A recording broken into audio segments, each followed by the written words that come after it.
ତୁମେ ରାମ, ତୁମେ ଜଗନ୍ନାଥ, ତୁମେ କୃଷ୍ଣ, ତୁମେ ଭାଗବତ।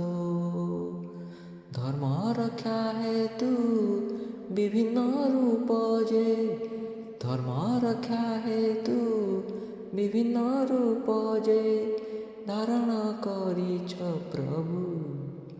ତୁମେ ରାମ, ତୁମେ ଜଗନ୍ନାଥ, ତୁମେ କୃଷ୍ଣ, ତୁମେ ଭାଗବତ।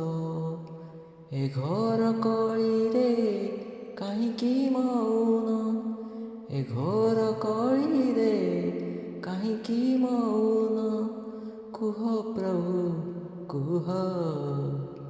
ତୁମେ ରାମ, ତୁମେ ଜଗନ୍ନାଥ, ତୁମେ କୃଷ୍ଣ, ତୁମେ ଭାଗବତ।